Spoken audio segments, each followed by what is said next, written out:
مرحبا أهلا وسهلا فيكم. في عنا درس اليوم درس كتير مفيد من الأوزان العشرة للمتوسطين. So welcome everyone. This lesson is going to be for the one of the 10 forms, and it is for intermediate level students. So this is the 10th form, the last form of the 10 forms. And by the way, not all the forms are going to fit. If you look in some other books or text, you're going to find sometimes 12, sometimes 14, sometimes even upwards of 20 forms. In my 101, I've condensed them down to the 10 forms. There is no more than 10 forms. All verbs in Arabic fit into one of 10 forms. So, and that includes quadrilateral verbs that have quad roots, 4 roots, which are few in number. But let's look at this. These are all going to be all going to be, of course, according to the 3-letter roots. And you can see here, istefala. This is how Arabs would say it. It wasn't istefala, or excuse me, it wasn't stefala. So, form 10. You notice here in the beginning, you have alif, sin, ta. This is the indicator for form 10. You're going to see it in present tense or past tense. Here you have the alif showing. The alif is going to drop in the present tense, and you will see, of course, the prefix that goes along with the appropriate personal pronoun, which would be, of course, هو بستعمل, هي تستعمل, and on and on. So, what is it about 10 form? Well, the 10th form. The 10th form, form 10, is really a great form because it's very predictable in its meaning. It has what I call two tendency of meanings. Now, what do I mean when I say tendency of meaning? Every single form, or every single verb, if you will, has a root. 98% of them are going to be a 3-letter root. Okay? Here you have a 3-letter root right here. Tha, Mim, and Ra, in that order. So this 3-letter root in this order has a root essence meaning. And this one just so happens to have the essence meaning being fruit or produce, something that you extract from a plant or something like that. So that is the root essence meaning, fruit, all right? So now let's go to the form itself. The form itself, each form has a tendency of meaning. I call these a tendency of meaning. I call this a root essence meaning, and with the forms, they have a tendency of meaning. The tendency of meaning for this is, this form, there's 2 of them. The first one is to seek to do something. So you're going to take this tendency of meaning to seek to do something, okay, and the root essence meaning, and you're going to add them together. So for this, you have, he sought to get fruit from. He sought fruit, okay? What does that mean? Well, if you look into some ways when we speak in a religious sense, we seek fruit in our lives, like fruit meaning good works or good things, okay? The fruit of the lips, maybe, which means good, wholesome speech, okay? So, or it could be something bad from the mouth. If fruit's bad, it's going to be bad talk. If it's fruit good, it's going to be fruit. You see what I'm saying? So this is an ancient, remember, Arabic was formed over several thousand, 2,000 years ago at least. So, istithmar is going to be, he sought to get fruit from something, i.e., what does this mean? He invested. He invested. Okay? Istithmar fil asham. Istithmar fil aqarat, which means in real estate. Asham is stocks. So, istithmar bil borsa. Borsa is the market, stock market. So, istithmar means he invested. You see how that works? He sought to get fruit from. That's the literal meaning. Now in English, we translate it invested. All right? So let's see this one here. This one is from, yani we would say, istajwab means to, yani it's from the idea of ajaba ala. Ajaba ala means he answered or responded. So the root essence meaning here, jim, waw, ba, means answering. Okay, the root essence meaning means answering or responding, even more so. So istajwab means he sought to get an answer. He sought an answer. This is used primarily with shorta, the police. Okay? So, istajwabu or istajwabu al-mujrim. That means they interrogated the criminal. Okay? Interrogated or questioned the criminal. They questioned him, they sought information. Okay? So that's the answer there. Also, by the way, we have another one that's used quite a bit. And it's a little bit different. But it's from the same root. Istajab.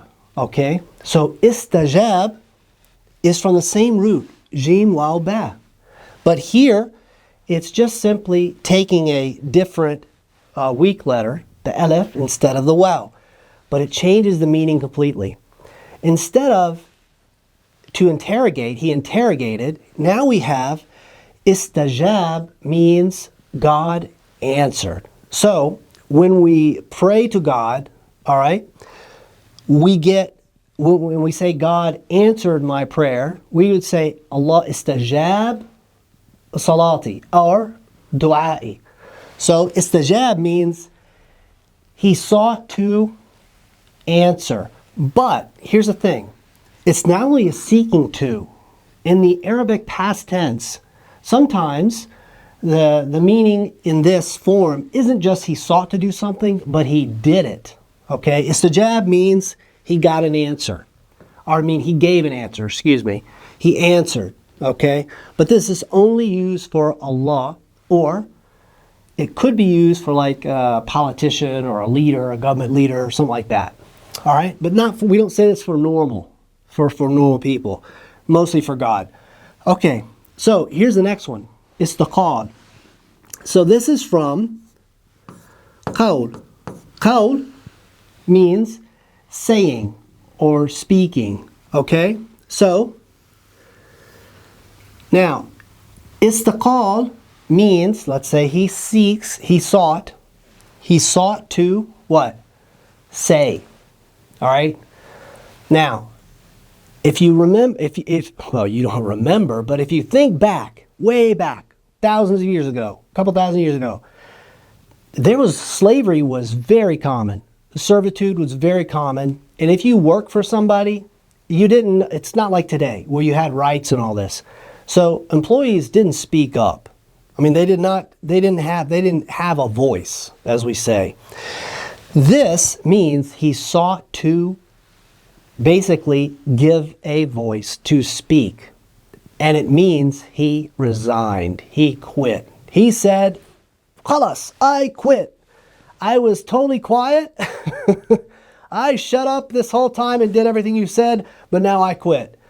So that, you can see how that comes from this idea. Istaqal means he quit. So he quit, or he resigned. Not quit doing something, but he quit his job. Istaqal. All right? And this one, istaqal, is very much used today because people can quit their jobs, unlike way back when it was a lot harder. All right? So here we go. The next one, istarah. Istarah means, we say a lot of times, istariyah. Istariyah. Well, where do you get this? Well, this word, raha, literally means ease, or Rest. Raha, rest. So, the root essence meaning, by the way, this is from the same word we get from ruh. Ruh means like your soul or your spirit, if you will, spirit. So, istarah means he sought rest. All right? Sought rest. But the translated meaning is actually he rested. Okay? He rested. All right? Okay? Now, why are we going through these?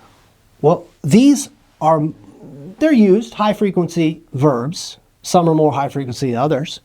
But the point here is, as we go through, I want you to understand, when you see Form 10 verbs, how do you make connections? When you understand the 10 forms, you understand how the system works. You can see it very clearly in my 101 Verbs book. We have, each one is going to have upwards of 20 verbs underneath it. And then you have the conjugation inflection charts. But this is going to help you to really understand Arabic, because just hearing somebody say something and say, okay, memorize this, memorize that, what's the point? If you have an ocean of words and you're just trying to memorize one by one, it's going to kill you.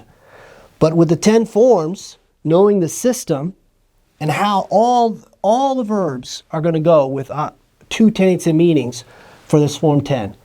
So if you know those, you can figure out, even if you just know, like for example, if I know raha or rah or another verb, I can start to understand what the meaning of this word is. I can understand the meaning without even knowing or having seen the verb before. It's that exact.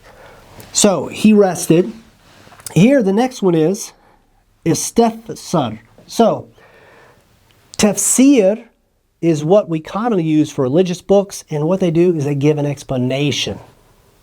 Tafsir gives explanation. So here, fassar means he explained, in the Fusha. So here, he sought an explanation. This one we use all the time. بدي استفسر. يعني بدي استفسر عن إشي. I would like to get some information about this. Or can you tell me, explain to me the offer, or where you're at. So استفسر means he sought information. Great doctor's handwriting there for you all. Sought information. بدي استفسر عن إشي أو بدي استفسر منك something. Okay? So he sought information. This is used on telephone calls, or if you just walk in a store and want to know more about certain thing, this is what you use. So that gives you an idea of the first tendency of meaning. Sought to do something, or he did something. Okay? But all of it can give meaning from the same one. So that was your first tendency of meaning. Now listen up. I'm not going to give you the second part yet. You're going to have to come back. So promise me you'll come back, because the second part is used just as much as the first. You're going to find the tendency of meaning we're going to cover next time will be the second and last tendency of meaning for Form 10. If you know that's tendency of meaning, then you're pretty much going to be able to figure out the meaning of 90 some odd percent of the Form 10 verbs by just knowing or having an idea about what the root essence meaning is of that verb, which I explained to you that you can know by simply knowing any other verb. For example, dars. If I know dars, I don't need to know the meaning of darras. I know it already. Likewise, madrasa. I can know what madrasa means because I know the 10 forms.